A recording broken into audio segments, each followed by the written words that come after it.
Olá, boa noite. Boa noite. Hoje é terça-feira, dia 18 de fevereiro. E você confere agora alguns destaques da nossa edição do Link de hoje.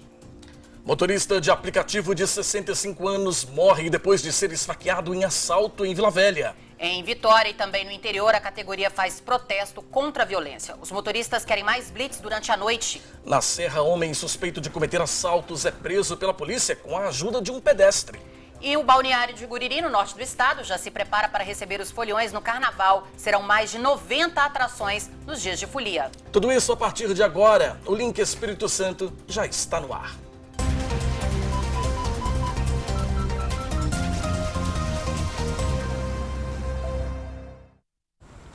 A gente abre o link de hoje com mais um caso assustador de violência. Um motorista de aplicativo morreu depois de ser esfaqueado em um assalto. Foi na Barra do Jucu, em Vila Velha. O idoso de 65 anos chegou a ser socorrido e levado ao hospital, mas não resistiu. Nas imagens das câmeras de vídeo monitoramento, dá para ver quando o carro branco para e um dos ocupantes desce. Ele vai até a janela do veículo e esfaqueia o motorista. Os suspeitos assumem a direção do carro e o motorista sai cambaleando. O motorista de aplicativo era Cássio Calimã, de 64 anos. Ele foi ferido na Barra do Jucu por volta das 5 horas da tarde desta segunda-feira. Cássio chegou a ser socorrido e levado para o Hospital São Lucas, mas não resistiu. Hoje de manhã, familiares estiveram no DML para fazer o reconhecimento do corpo. Muito abalada, a filha dele pediu justiça. Quem tem pai em casa, um pai maravilhoso, valoriza, porque um dia a gente acorda para trabalhar e recebe a notícia que eu quero justiça, por favor, quem fez isso com ele tem que pagar. Meu pai, eu te amo, pai, volta para mim, por favor. De acordo com a filha, ele estava trabalhando como motorista de aplicativo há 6 meses e pretendia se aposentar em maio deste ano, quando completasse 65 anos de idade. De acordo com a Associação de Motoristas de Aplicativo, todos os dias, cerca de 7 profissionais dessa área são assaltados no estado. O medo faz parte da rotina desses trabalhadores. Realmente está muito perigoso para a gente na rua. Os roubos, os assaltos têm se intensificado muito. A gente hoje não tem um suporte das operadoras. Elas, na verdade, colocam bandidos dentro do nosso veículo e que nos colocam em perigo. Ele também falou sobre a tentativa de homicídio contra um motorista de aplicativo de 36 anos em Cariacica. O trabalhador foi esfaqueado no último domingo e precisou ser socorrido por uma viatura da Força Nacional. O parceiro ele já está em casa, segundo informações, mas também foi grave, foi brutalmente. Segundo informações, os bandidos já entraram dentro do carro esfaqueando para roubar o carro. Parece que esse carro foi achado num desmanche. Então é uma quadrilha que a gente está vendo que está se organizando novamente contra os motoristas de aplicativo. Agora os motoristas cobram providências do poder público e também dos aplicativos. Hoje nós não vemos nenhuma blitz à noite, nós estamos rodando à noite, não vemos blitz à noite. As blitz que nós vemos é só para arrecadar dinheiro, não temos nenhuma blitz hoje que seja para a segurança do passageiro e segurança do motorista. Então são só blitz arrecadatórias. A gente quer pedir ao secretário de Segurança Pública, a gente entrou em contato ontem com o subsecretário, pedindo uma audiência com o secretário, para que a gente possa tentar montar alguma forma de que nós possamos ter essas blitz que possam nos proteger, não só nós, mas também como os passageiros que nós transportamos. A Secretaria de Segurança Pública disse que não recebeu até o momento nenhum pedido oficial de agenda da categoria, mas destaca que está à disposição dos trabalhadores para o debate da melhoria da segurança.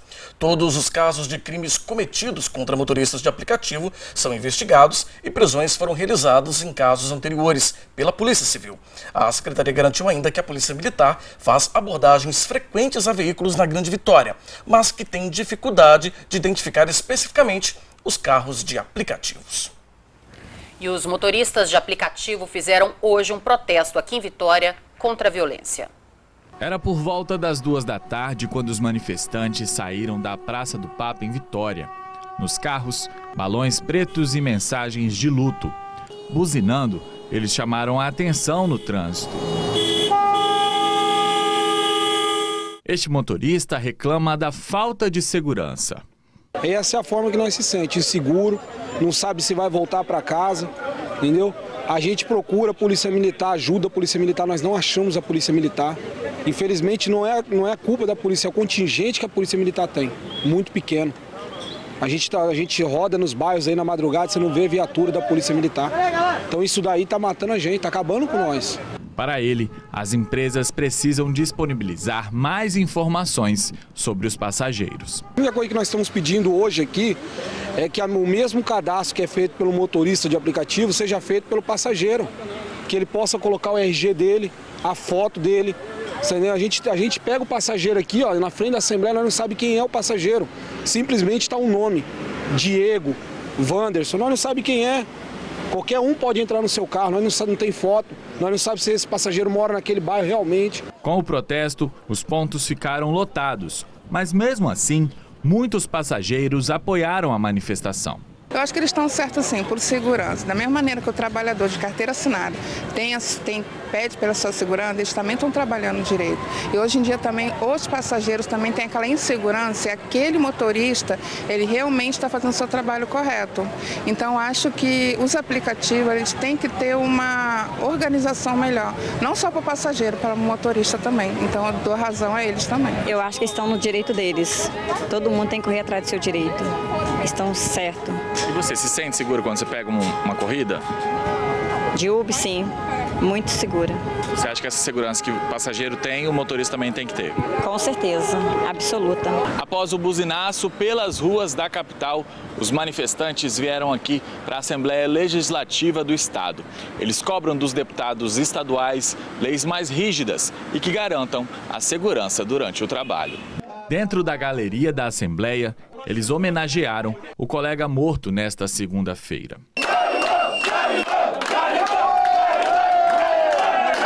Nós estamos aqui reivindicando um pouco, nem que seja de segurança para todos nós. Aqui tem um monte de pai de família, entendeu? Que tem a certeza que vai, mas não tem a certeza que vai voltar. E nenhum tipo de providência é tomada a favor da gente, entendeu? É isso que nós viemos aqui reivindicar e prestar uma homenagem para esse senhor que infelizmente morreu. Que poderia ter sido qualquer um de nós aqui, entendeu? Enquanto os deputados discursavam, os manifestantes protestavam. Depois de alguns momentos na galeria, eles saíram insatisfeitos da sessão. Segundo os manifestantes, eles não foram ouvidos pelos deputados e, por isso, o protesto continua. Daqui da Assembleia Legislativa, eles estão seguindo para a terceira ponte. Ao chegarem no pedágio, os motoristas ocuparam uma das faixas da terceira ponte. A manifestação deu um nó no trânsito. Alguns motoristas tentaram liberar o fluxo. Mesmo com a tensão, a manifestação seguiu pacífica. Olha, realmente é um absurdo, né, Adriana? A gente vê o depoimento daquela filha na reportagem anterior da Anne. É uma coisa assustadora, né? É muito triste, né, Fabiano? Como eles disseram aí na reportagem do Rodrigo, são pais de família, né? Diante da crise, engenheiros viraram motorista de aplicativo, outros profissionais deixaram suas carreiras e viraram motoristas de aplicativo. Então, assim, são pessoas que precisam de segurança para trabalhar. Isso é nítido, isso é claro. É isso mesmo. Bom, e hoje ainda a gente volta a falar sobre esse assunto, né? Porque também teve protesto em Linhares, no norte do estado, pedindo mais segurança para quem trabalha com esse tipo de transporte. Bom, como vocês viram aí na reportagem, todos os dias, cerca de 7 motoristas de aplicativo são alvos de assaltos aqui no estado. E nós queremos saber a sua opinião. Você tem medo ou receio de usar esse tipo de serviço por causa dessa onda aí de violência contra esses profissionais? Mande pra gente a sua opinião pelo nosso WhatsApp. O DDD é 27, o telefone é 999276943. Repetindo, 27 999276943. Se preferir, você pode usar um atalho. Basta posicionar a câmera do seu celular nesse código quadradinho que aparece no lado direito do seu vídeo. E aí, é só escrever o seu comentário e mandar pra gente. Então, só reforçando a nossa enquete de hoje, pergunta o que pode e o que deve ser feito para dar mais segurança aí para quem precisa, né, usar esses transportes, né, para quem usa esses aplicativos de transporte. E se você se sente seguro usando esses aplicativos. Então, eu e o Fabiano, nós aguardamos a sua participação. A Polícia Militar conseguiu prender um suspeito de tráfico de drogas com a ajuda de um homem que passava na hora da perseguição. Olha só o que ele fez. 2 policiais de moto perseguiam um rapaz pela avenida mais movimentada do bairro de Fátima, na Serra. O suspeito tentava fugir quando passou pela calçada e olha só o que esse homem fez. Veja de novo o momento em que o rapaz leva a rasteira.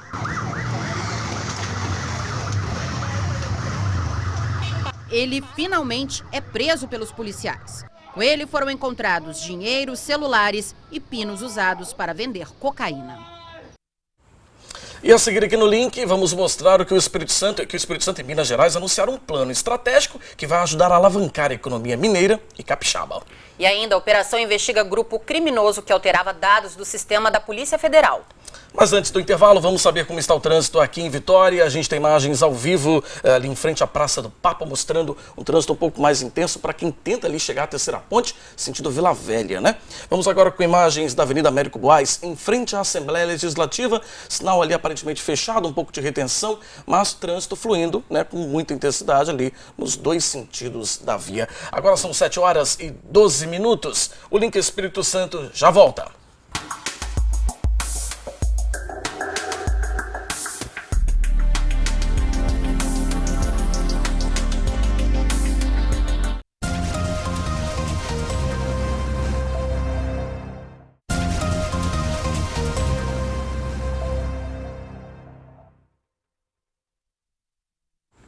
Estamos de volta com o link. A Polícia Federal do Espírito Santo cumpriu mandados de busca e apreensão e um mandado de prisão preventiva durante a investigação de um grupo suspeito de alterar informações no sistema da Polícia Federal. A investigação teve início quando um homem investigado pela PF e que estava proibido de deixar o Brasil conseguiu viajar para o exterior.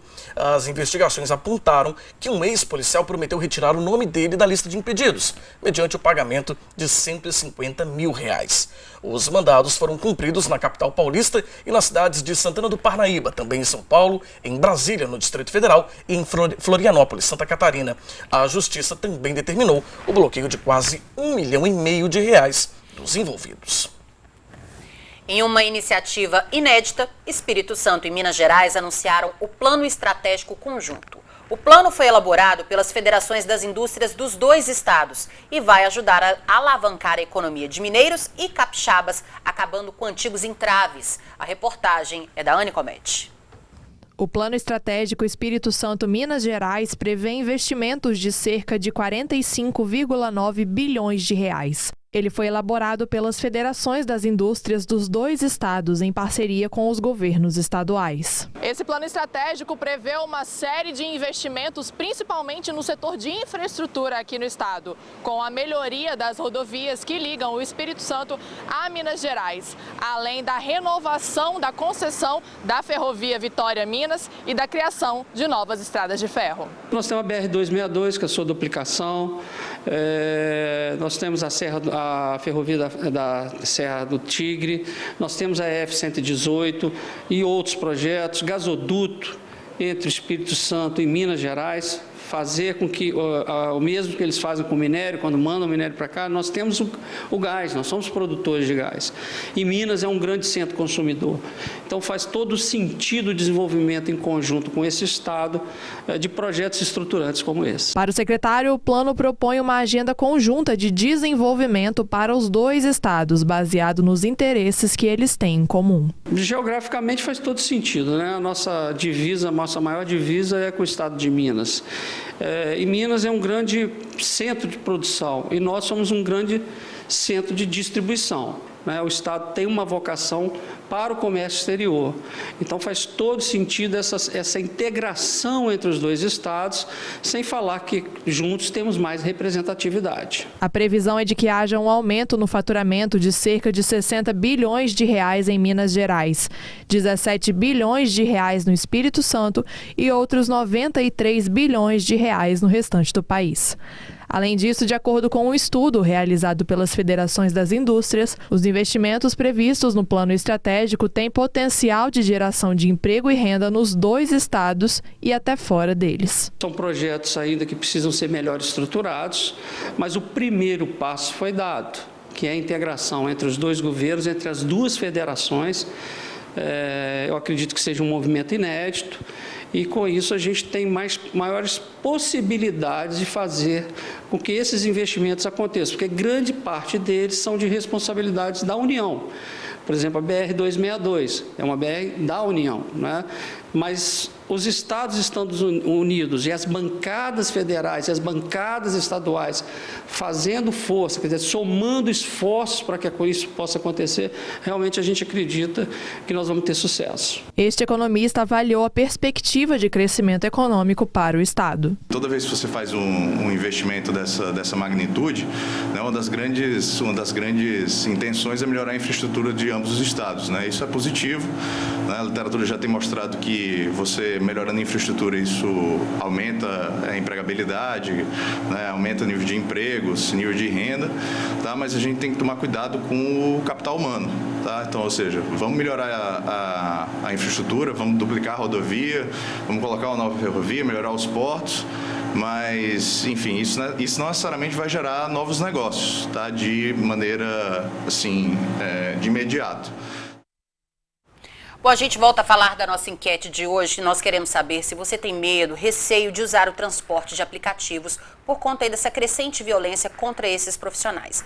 Mande pra gente a sua mensagem, mande pra gente a sua opinião, né, Fabiano? É isso aí, o telefone é o 27 999 27 6943. Anote aí, o 27 999 27 6943. E a gente volta agora a falar sobre esse assunto, né, os casos de violência contra motoristas de aplicativo, porque hoje também teve protesto em Linhares, lá no norte do estado, pedindo mais segurança para essa categoria. Quem tem as informações para a gente é o Cláudio Alves. Boa noite para você, Cláudio. Ei, Fabiano, boa noite, Adriana, e a você que está sempre acompanhando o Link Espírito Santo. É isso mesmo, essa manifestação aqui em Linhares foi em solidariedade ao colega idoso, que também é motorista de aplicativo, que morreu esfaqueado em Vila Velha, aí na Grande Vitória. Eles também pediram mais segurança para quem faz esse tipo de trabalho. A concentração foi em frente ao Fórum de Linhares, de onde saíram pelas ruas da cidade. Motoristas de aplicativos de Linhares fizeram um manifesto na manhã desta terça-feira. A concentração foi em frente ao Fórum Desembargador Mendes Vanderlei, que fica no bairro Três Barras. Os motoristas estão preocupados com o aumento da violência que eles vêm sofrendo. Estamos organizando uma manifestação repudiando a onda de assaltos, de crimes que está acontecendo em nossa região. Ontem, infelizmente, perdemos um colega de trabalho em Vitória, esfaqueado, um senhor de 65 anos, trabalhador, foi brutalmente assassinado. Fica aqui o nosso repúdio e o nosso manifesto contra essa onda de assalto que tem acontecido com os aplicativos em Linhares, em Vitória, em toda a nossa região. Em Linhares, um motorista de aplicativo foi vítima de assalto no bairro Planalto recentemente. Os bandidos levaram documentos pessoais dele, dinheiro e aparelho celular. Pois é, sobre essa insegurança, né, dos motoristas de aplicativo, nós conversamos com o delegado, o chefe da Delegacia Regional de Linhares, o Dr. Fabrício Lucindo, e ele comentou o assunto. Os motoristas de aplicativos estão mais vulneráveis, porque estão rodando a noite inteira pela cidade. A gente sempre indica que se tiver qualquer dúvida, na hora de admitir um passageiro, deixa para trás e vai embora e não receba. Outra coisa importante é que se a pessoa que chamou não é aquela que está esperando no ponto, é importante também que ele não pegue o passageiro e vá embora. Pois em muitos casos acontece de uma mulher chamar o Uber e quando o motorista chega ao local, é um homem, ou 2 ou 3 homens. Então não faça a viagem, vai embora e pega o próximo cliente. Se uma pessoa chamou e tem 3 ou 4 homens, se vem atitude suspeita, também deixa isso para lá e vai embora. E não arrisca a sua sorte em horários mais tarde, em locais ermos que podem gerar esse tipo de crime. Ainda falando sobre segurança, a polícia descobriu que o homem baleado pela Polícia Rodoviária Federal no final de semana passado aqui em Linhares é um dos suspeitos de participação no furto a 2 lojas no comércio de Rio Bananal. Um adolescente também foi apreendido. A quadrilha arrombou a porta das 2 lojas durante a madrugada e causou um prejuízo de mais de R$15 mil. O furto foi na semana passada em Rio Bananal. E graças à divulgação das imagens dos 5 suspeitos entrando nas lojas, a Polícia Civil conseguiu identificar 2 dos autores do crime. Pelas imagens que a imprensa, vocês também ajudaram, né, a divulgar, então A população tomou conhecimento do vídeo, identificou e acabou ligando para o 181 e denunciou, e nós conseguimos identificá-lo hoje. A comunidade de Linhares, Soretama e Rio Bananal confia muito na Polícia Civil. A gente tem a ajuda sempre de vocês também da imprensa e viram a imagem, identificaram o sujeito, ligaram para o 181 e a gente conseguiu localizá-lo e conduzi-lo hoje. Um dos suspeitos desse furto em Rio Bananal é o mesmo que foi baleado pela Polícia Rodoviária Federal no último final de semana aqui em Linhares. Ele havia acabado de assaltar um casal, foi perseguido e atirou contra os policiais. Reconhecido nas imagens, o homem confessou os 2 crimes. A polícia agora procura os outros 3 envolvidos. Sim, esses outros 3 elementos a gente está tentando descobrir quem são eles. Já temos algumas pistas e talvez essa semana mesmo a gente vai conseguir localizá-los. Bom, são 2 furtos qualificados, né, que ocorreram em Rio Bananal. Então, são 2 crimes graves, inclusive de grande monta patrimonial para o lojista. Então, vão responder por furto qualificado, 2 vezes, né? O suspeito baleado segue internado no Hospital Rio Doce sob escolta policial. Segundo o delegado, ele tem uma longa ficha criminal e havia deixado a prisão recentemente. Isso aí, as investigações continuam. Por hoje é só. Volto à Vitória com vocês, Fabiano, Adriana. Até amanhã. Obrigada, Cláudio. Até amanhã. E a seguir aqui no link vamos tentar entender essa onda de crimes que assusta os capixabas e como o Estado deve enfrentá-la. Tem entrevista na bancada com um especialista em segurança pública. E você vai ver também que em Colatina, no noroeste do estado, cresceu o número de apreensões de armas de fogo.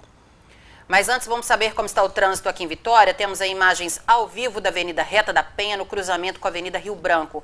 A gente vê ali que tem trânsito nos 2 sentidos, mas principalmente para quem segue no sentido Vila Velha, como já é de costume aí todos os dias mais ou menos nesse horário. Continuando o nosso giro, temos imagens da Ponte de Camburi, com trânsito tranquilo nesta noite de terça-feira. O Link Espírito Santo volta já.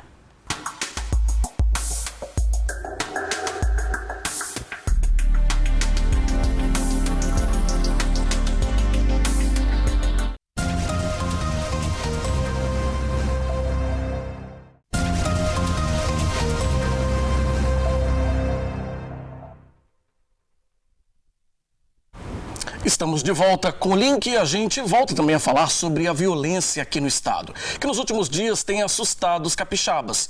Criança vítima de bala perdida, morros de Vitória dominados pelo tráfico de drogas, motorista de aplicativo cruelmente assassinado. Essas foram só algumas das manchetes dos jornais dos últimos dias.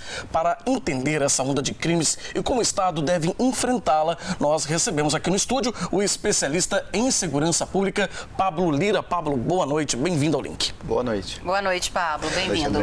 Pablo, como que a gente pode avaliar essa onda de violência, né? A maioria desses casos tem ligação com o tráfico, como que é isso? Então, seguindo o padrão nacional, né, da distribuição da criminalidade violenta, a gente vê que a maioria dos casos de homicídio e de crimes violentos tem uma associação com a atuação dos grupos ligados ao tráfico de drogas ilícitas. No Brasil, aí, as estatísticas mais recentes, né, apontam que a gente tem por ano registrados no Brasil mais de 40 mil homicídios.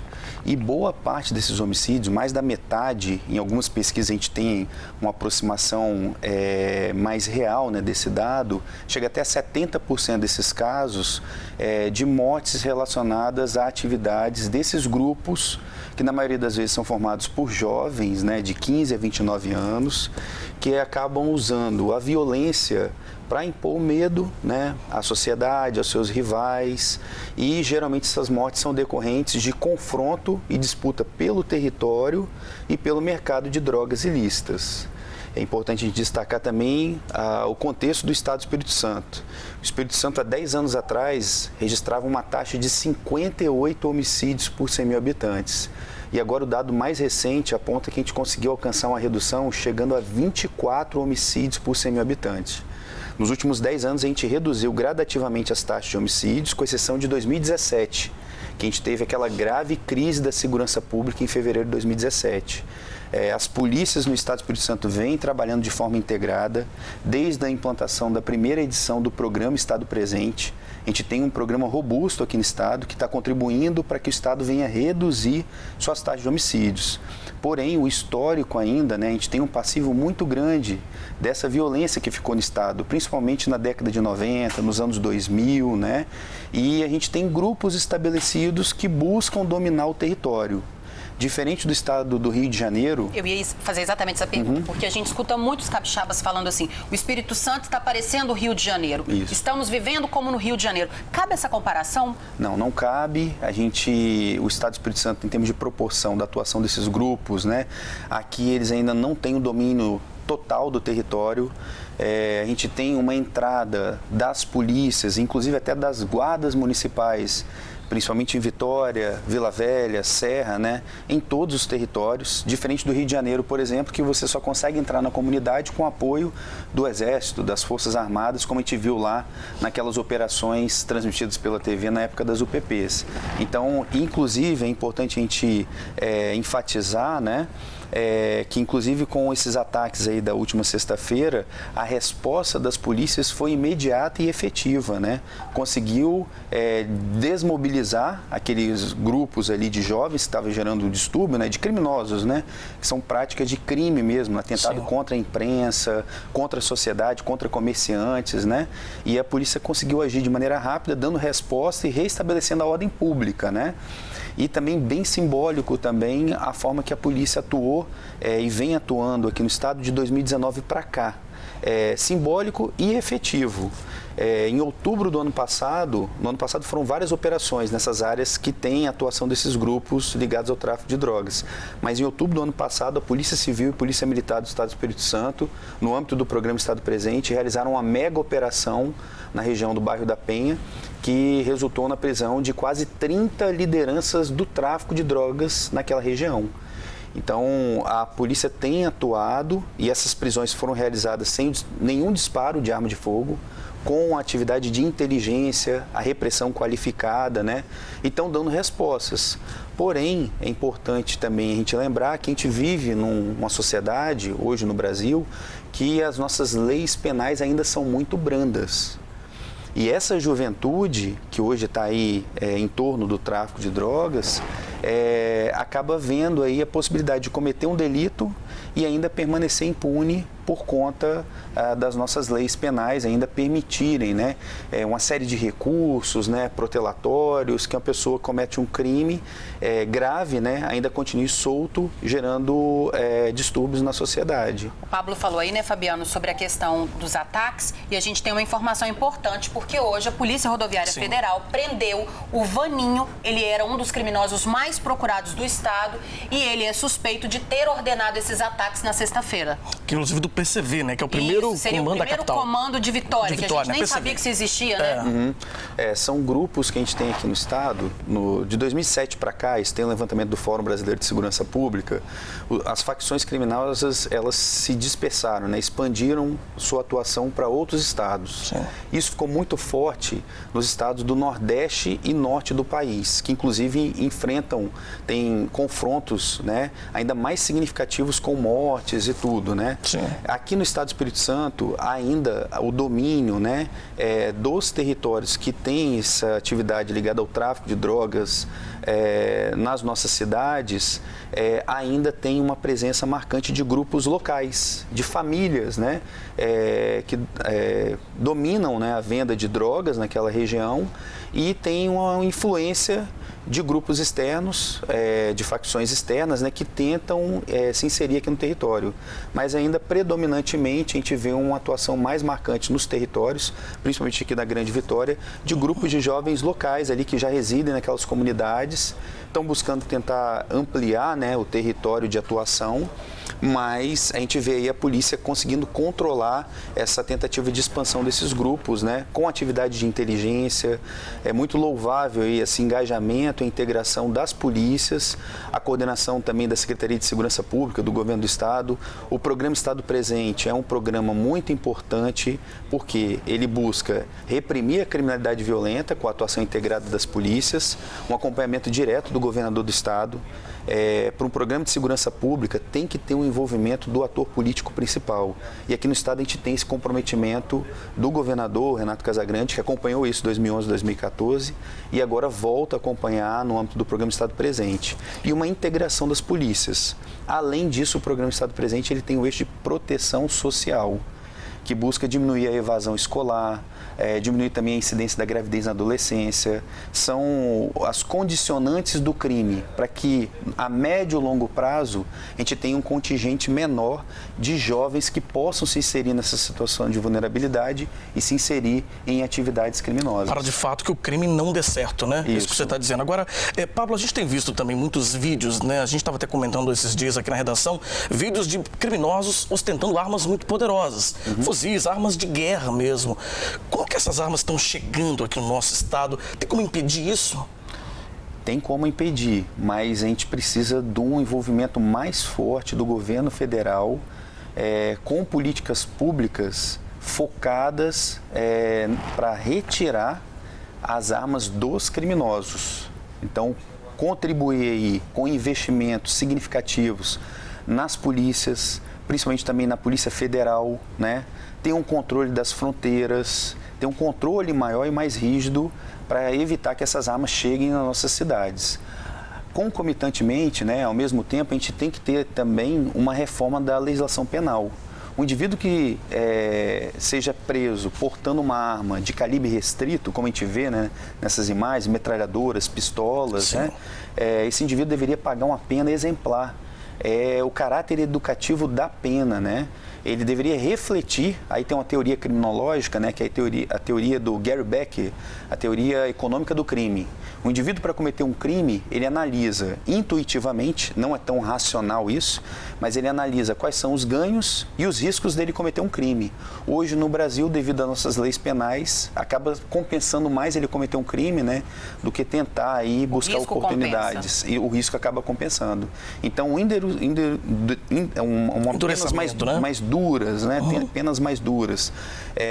E também garantindo aí o caráter educativo da pena seria mais efetivo para diminuir esse cometimento de crime. Pablo, só para a gente encerrar rapidamente, muita gente agora tem medo de passar pela Leitão da Silva com medo de novos ataques. Você consegue ver essa projeção ou não? Ou o clima de segurança voltou? Hoje o clima de segurança na Leitão da Silva está reestabelecido, né? Até porque a Polícia Militar e a Polícia Civil, eles estão realizando operações, a Polícia Militar está presente, as polícias estão presentes naquele território específico desde 2 de fevereiro. Então já é uma ação, uma operação das polícias planejadas, integradas também, e inclusive naquele episódio de sexta-feira, rapidamente a ordem pública se restabeleceu com a atuação do Nota-E, de viaturas, do efetivo mobilizado para aquela situação ali. Hoje quem trafega ali está num fluxo normal, no dia de fato, né, a população ficou receiosa mesmo de passar naquela região, mas a gente tem aí as agências de segurança públicas engajadas para garantir a ordem pública, né, e a segurança da população. Pablo, só para a gente encerrar, sei que o nosso tempo já está estouradinho, mas é só uma última pergunta. A gente mostrou hoje aqui no link, inclusive, o caso de um motorista de aplicativo, né, que morreu aí vítima de um assalto, e a gente tem visto vários casos recorrentes em Vila Velha também. Bala perdida, uma criança ferida, enfim, um município que tem uma guarda municipal, uma guarda, inclusive, eficaz. O que está acontecendo ali que está descontrolando isso e não está deixando as pessoas sentirem segurança realmente? E esses crimes estão acontecendo na cidade? A gente percebe aí justamente o fator da impunidade, né? Uma pessoa que vai cometer um crime contra o patrimônio, né? Ele tem essa percepção da impunidade muito forte, né? Chegando ao ponto de esfaquear um motorista, né? Um trabalhador, pai de família, às vezes para roubar um veículo ou um bem, às vezes até um celular, né? Hoje a vida, né? Ela perdeu muito o seu valor, né? Então, a gente vê esse fator da impunidade também, uma intolerância, uma banalização da vida. A gente deve se engajar enquanto sociedade, né? O poder público também, o município, você falou, né? Da Guarda Municipal, policiamento comunitário, o Estado, o governo federal e a sociedade de maneira geral para a promoção de ações da cultura da paz. Está faltando muito isso na nossa sociedade brasileira. Os criminosos também, via de regra, né, acabam embarcando também nessa onda da violência como o nível extremo, né, de solucionar um problema, né, um crime banal que poderia ser evitado hoje por conta da impunidade e essa cultura da violência, da banalização da vida, né, a gente tem perdido vidas importantes, desestruturado famílias, né, então a gente tem que buscar justamente fortalecer essa cultura da paz na sociedade brasileira, né, para que a gente possa virar essa página da violência no nosso país. Pablo, gostaria de agradecer a sua presença aqui no Link, né, Fabiano? Deixar aqui o nosso espaço sempre aberto. Muito obrigada. À disposição. Obrigado, Pablo. Obrigada. Boa noite. Boa noite. Bom, e em Colatina, o número de apreensões de armas de fogo cresceu cerca de 35% no início desse ano, comparado ao mesmo período de 2019. Para entender o que está sendo feito para atingir esse resultado positivo, nós vamos lá na nossa redação conversar com a Tainara Lebarque. Boa noite para você, Tainara. Boa noite, Adriana, Fabiano, boa noite a todos que nos acompanham aqui no Link Espírito Santo. Olha, é isso mesmo. Segundo a Polícia Militar, a disputa por território para o tráfico de drogas é o principal fator que colabora para o aumento das apreensões e circulação de armas de fogo por aqui. Mas, ao mesmo tempo, a Polícia Militar intensificou suas operações e já tem apresentado números positivos em Colatina. Segundo dados do 8º Batalhão, só nos últimos 37 dias foram 30 armas apreendidas em Colatina, todas com ligações a redes criminosas no município e região. Só na semana passada foram 7 armas de fogo apreendidas pela PM. Mas por que esse crescimento? Por que essas pessoas estão se armando? Quais são as causas dessa situação? Segundo o capitão Balbino, oficial da Polícia Militar, essa é uma situação complexa, mas a polícia tem intensificado também o trabalho de repressão a esses crimes. No ano de 2019, nós fizemos um trabalho de combate ao tráfico de drogas bem contundente, com várias prisões, chegamos a quase 100 presos só com envolvimento com tráfico de drogas, e uma operação só, mais de 70 pessoas. E na medida que nós vamos retirando esses traficantes, outros tendem a chegar ao local e ocupar para tentar participar desse comércio e buscando a lucratividade. E para que possa garantir ou até mesmo tentar chegar a esses locais, eles vão se armando para o enfrentamento. Então nós temos essa realidade de vários grupos de bairros diferentes buscando armamento para buscar a boca de fumo, local de venda de drogas, para garantir aí a comercialização. Outra situação é a origem das armas que chegam ao município de Colatina. Um ponto que a PM está atenta. Na maioria das vezes, grupos criminosos do interior do estado têm ligações com facções da capital. A chegada de arma de fogo na cidade de Colatina, mesmo porque você tem grupos diferentes em que compram, mas geralmente elas vêm da capital. Principalmente os armamentos que são aqueles de produção caseira. Nós fizemos a apreensão de 4 armas longas produzidas artesanalmente, né, mas com funcionamento, em perfeito estado de funcionamento, com a munição e toda dentro daquilo que pode causar a morte a qualquer cidadão. A Polícia Militar deixa um recado para essas pessoas que estão se armando. Se precisar, vai agir com rigor. E faz também um alerta à população. A participação da sociedade através do 190 e do Disque Denúncia 181 é de suma importância. Em 2019, nós logramos êxito em várias apreensões com a participação da população, porque ela, sendo os olhos da polícia na rua, nos facilita. Lembrando que é sempre sigiloso, não precisamos da identificação da pessoa para que ela passe as informações via 190, se for um caso de maior urgência ou que está acontecendo naquele momento, ou 181 se for alguma coisa que necessite de uma apuração maior. A Polícia Militar vem deixando aí o recado de que o combate continuará de forma firme na cidade, não deixaremos que em local nenhum nós tenhamos o crime dominando, apresentando armas, né? As equipes estão orientadas à determinação passada. Qualquer indivíduo que esteja com arma de fogo na mão, oferecendo risco à vida do policial, vai sofrer as consequências, que é o enfrentamento, que é disparo de arma de fogo. Os militares estão indo com armamento pesado, estão indo para as apurações, até em virtude do número de armas, com fuzil, bem preparado. Não queremos o combate, mas, infelizmente, se a escolha for essa, nós estamos preparados para ele. Então, deixamos aí a sociedade colatinense tranquila que a Polícia Militar está atuando.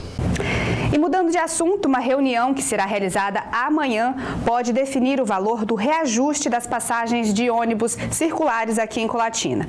É mais um reajuste que pode pesar no bolso de milhares de usuários. O Conselho Tarifário do Transporte Público Coletivo de Colatina vai se reunir nesta quarta-feira, às 9 horas da manhã, no auditório do Sanear, para decidir sobre o valor do reajuste da passagem no município.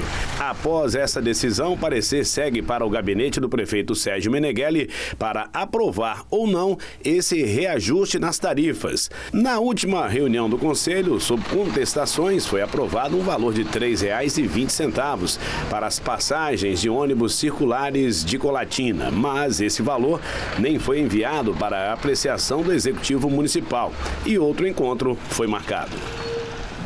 Lembrando que essa reunião é aberta ao público e vai acontecer amanhã, às 9 horas da manhã, no auditório do Sanear. Essas são as informações hoje aqui de Colatina. Nós voltamos agora à Vitória. Uma boa noite a todos. Obrigado, Tainara, pelas informações. O Link Espírito Santo vai para mais um rápido intervalo e na volta você vai ver que em Cachoeiro de Itapemirim teve tentativa de rebelião e deixou 2 pessoas feridas. E ainda, Guriri se prepara para o Carnaval 2020. A gente volta já.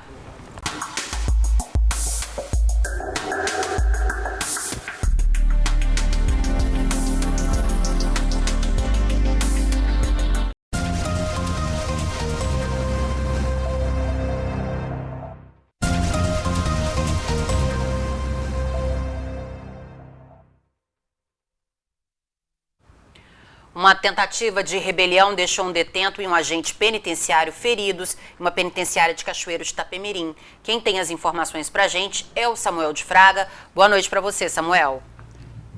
Boa noite, Fabiano. Boa noite, Adriana, e boa noite a todos. Olha, de acordo com as informações da polícia, o fato aconteceu durante o banho de sol dos detentos. Um dos presos teria ficado em uma das celas e ateado fogo nos colchões. Por causa disso, a direção do presídio cancelou as visitas íntimas que ocorreriam naquele horário. Os feridos foram atendidos e depois encaminhados para o pronto atendimento e passam bem. Os nomes deles não foram informados. Olha, um motociclista morreu na noite desta segunda-feira em um acidente na rodovia Mauro Miranda Madureira, conhecida como Rodovia do Valão. O acidente aconteceu por volta das 10h30 da noite. O motoboy, identificado pelo nome de Adenildo, mais conhecido como Ferrinho, de 28 anos, morreu depois de bater com sua moto em um carro no bairro Valão. O motorista abandonou o veículo e fugiu. A dinâmica do acidente não foi informada. Adenildo entregava lanches e era morador do bairro Novo Parque. Bom, entre os centros culturais aqui da cidade atingidos pela enchente de janeiro está o Teatro Rubem Braga, que teve seu interior completamente destruído. Eu conversei com a secretária de Cultura do município, que falou dos prejuízos e recuperação do local. O Teatro Municipal foi a maior perda da cultura, né, no sentido quantitativo, né, financeiramente falando. O teatro Ele precisa ser fechado agora, né? Ontem nós fizemos a retirada da lama do fosso do palco, desmontamos o palco para tirar a lama. O porão também está sendo sugado porque a lama tomou conta do porão do teatro.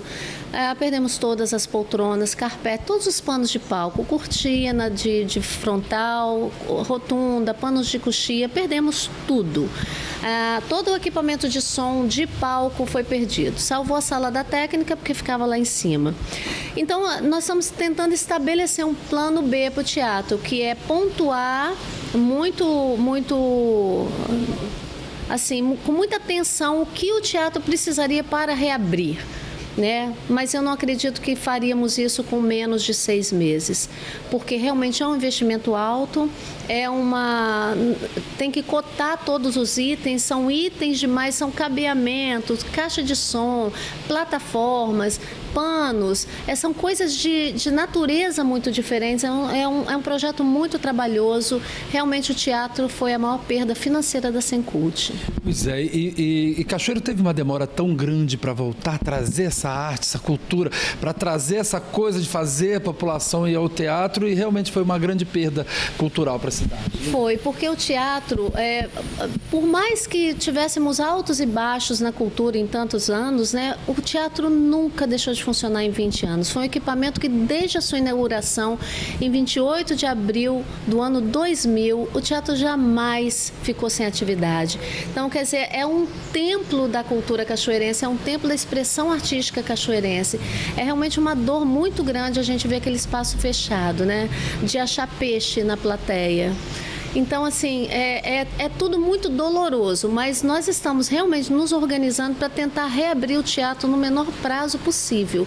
Mas, por agora, as portas do Municipal estão fechadas. Pois é, uma cena que chamou muita atenção foi a união dos atores, né, que sempre participaram fazendo peças aqui na região, que se uniram para poder ajudar. Olha, a gente foi inundado de todo tipo de sentimento, né? De tristeza, de alegria, de gratidão. Mais de 30 artistas participaram do primeiro mutirão do teatro, dos primeiros, né? Era gente, assim, que enchia aquele teatro de pessoas com vassoura, com rodo, pessoas que não estavam acostumadas a trabalho pesado, fazendo trabalho pesado. Não foi só a cultura que perdeu, a cultura perdeu, mas toda a população perdeu. Eu acho que tem que ficar disso um aprendizado, tem que ficar disso o que a gente faz diante dessa diversidade, diante dessa frustração e mais diante desse desafio que é reconstruir tudo isso. E começou nesta terça-feira o Feirão da Solidariedade na Linha Vermelha, na antiga estação ferroviária. O evento, organizado pela Secretaria Municipal de Desenvolvimento Econômico em parceria com a Associação Comercial, Industrial e de Serviços do município, traz produtos novos com preços diferenciados. Alguns chegam a preço de custo. O feirão vai até quinta-feira e funciona das 3 da tarde às 10 da noite. Uma boa oportunidade, hein?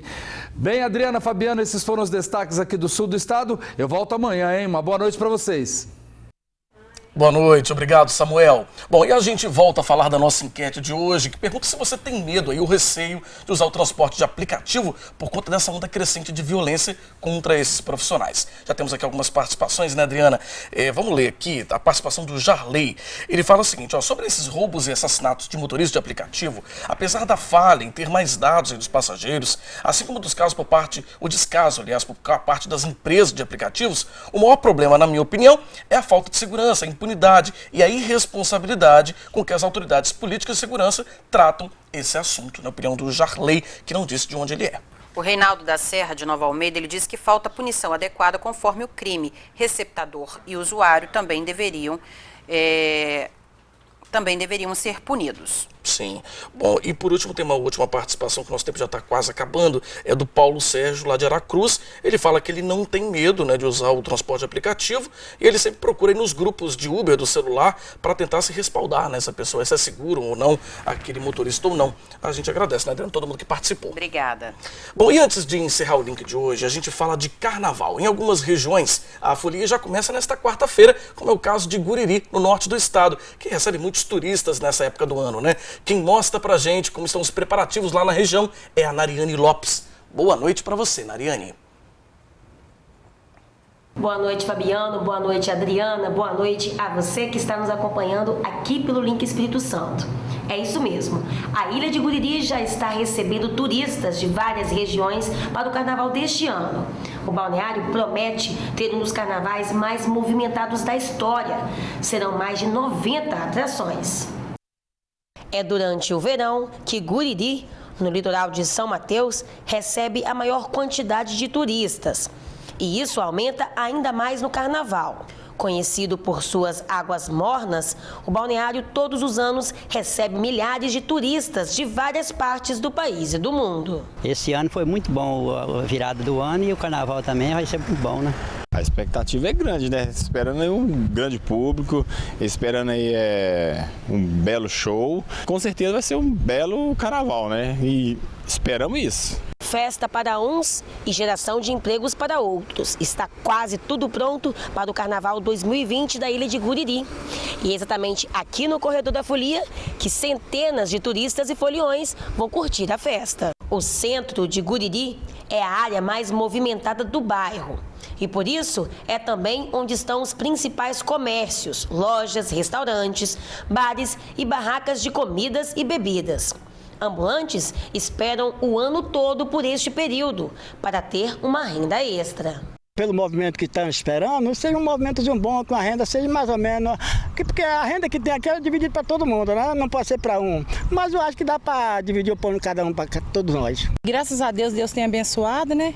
E eu já estou bem satisfeita, porque é um produto que eu vendo de fácil acesso a todo mundo, né?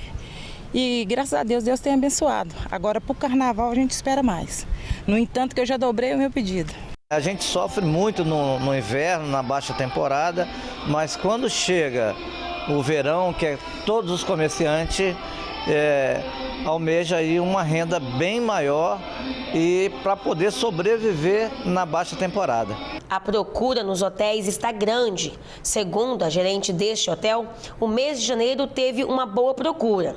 Mas ela acredita que as chuvas que atingiram os estados do Espírito Santo e Minas Gerais possam atrapalhar um pouco.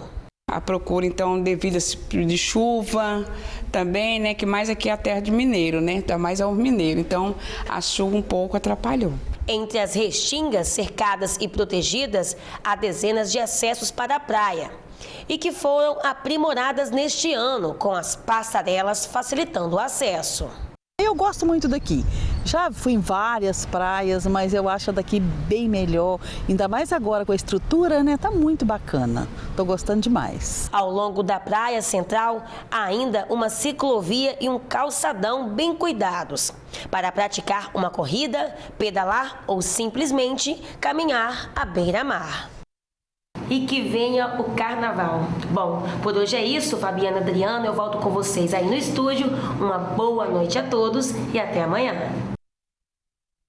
Obrigada, Nariane. Bom, o link desta terça-feira fica por aqui. Muito obrigada pela sua audiência e pela sua companhia. Mais notícias do Espírito Santo você confere em sinoticias.com.br. A gente se vê amanhã. Para você, uma ótima noite. Boa noite e até amanhã. Record News, informação para você crescer.